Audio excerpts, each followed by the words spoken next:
Hi, it's Megan Bayliss from Cairns here. I thought I'd read you a short children's story that I've had published by Pearson Education in one of their educational magazines for children. This story is published in the Challenge magazine and it's called Looking for Laughter. There it is, just to prove, Looking for Laughter by Megan Bayliss. I've been looking for laughter for a long time, but it sure hid from me. All the girls hated me, and I still hate them. Nobody would ever play with me, and the teachers did mean things all day. I wanted to run away until I met Larry. I wasn't even looking for laughter on that day, but there it was, right under my snotty little nose. This is the story of the weird day that I wasn't looking for laughter, but instead met Larry.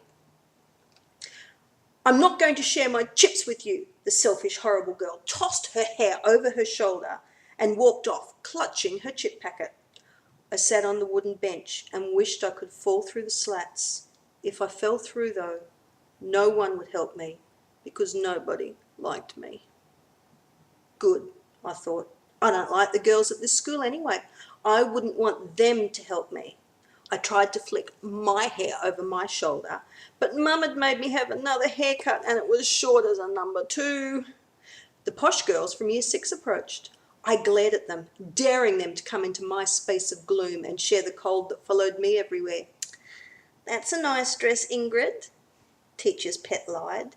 "Did Mummy get it for rags, or did the Salvation Army just give it to you?" The girls laughed as they walked away, whispering and looking back over their shoulders at me. Posh girl leader's long blonde hair stuck to the furry fabric of her dress as though glued. Oh, it was beautiful. It just stayed there, down to her waist, separated by her shoulders. I looked at my new dress. What's wrong with this? I pondered. It was some famous author's favourite dress from when she was a kid.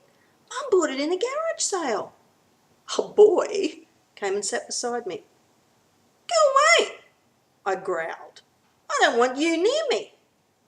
"I can't go away because those girls will corner me to tease me. If we stay together, we can laugh at them when they pick on us." The Year 5 boy was little. He was skinny, had a bad haircut, and his grubby shirt was half tucked in, half pulled out. His socks didn't match, different colours that nowhere near went together, and different lengths as well. "Have you got knits too?" he asked, looking at my short hair. "Go away. I do not talk to boys, especially nerd boys like you." The grubby little annoying boy got up and drifted away. He had his hands in his pockets and he studied the dirt he was walking on. I watched his drooping shoulders and hanging head. Lucky he had a rib cage because it stopped his face from disappearing into his chest.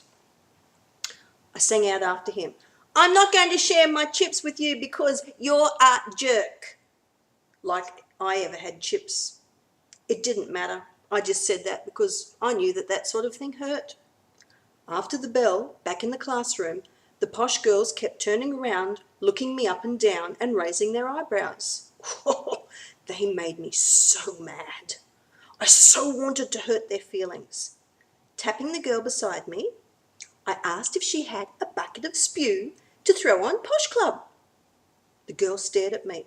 She put her hand straight up and started singing out to the teacher, Miss, Ingrid is talking violence again." The teacher sent me straight to the guidance officer. Nerd boy from recess was already there. Great, I thought.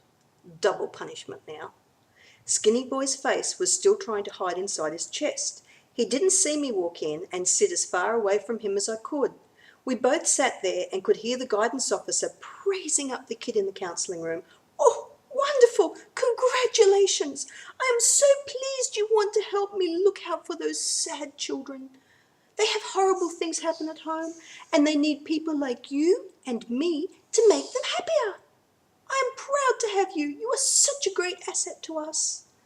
Showing this wonderful asset out, the guidance officer was even more pleased to find us in the waiting room. "Oh, hello Ingrid and Larry. I'm so glad that you are here. Meet Veronica, our new playground monitor. Her job is to report bullying and unfair treatment." I looked at Veronica. It was the posh girl leader from grade 6, the girl who had said that she liked my dress. Larry looked up. His head must have been heavy because he did it real slow. Larry looked at Veronica. He looked at me and he started laughing. How lovely to see you laughing, Larry. Things must be looking up. I will see you tomorrow, Veronica, to begin our peer support training. Come on in, Larry. I won't be a minute, Ingrid. You can just wait.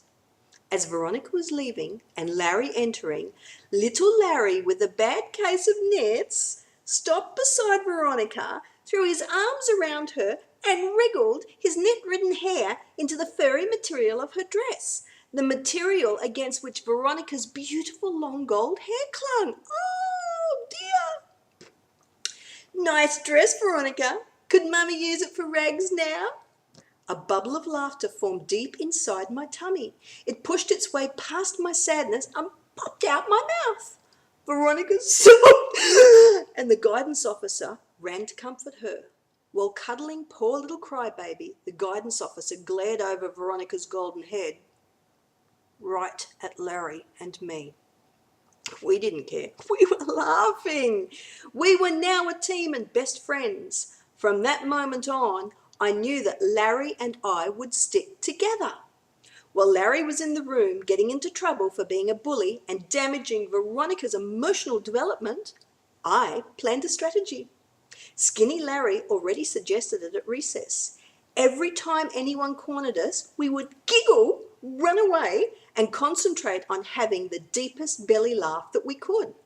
I knew I would win because I would only have to think of Larry passing nets to Veronica. Even when I won, though, I would share my imaginary chips with Larry because I liked him now. Feeling happy, I looked at the poster of a sad girl crying, reaching arms upward. The caption read, "Looking for hope? Look for the guidance officer, Mrs. Laurie." Nicking the pen from beside the suggestion box in the waiting room, I wrote on the poster. I crossed out and changed the words to say, "Looking for laughter, look for Larry." Thanks, guys.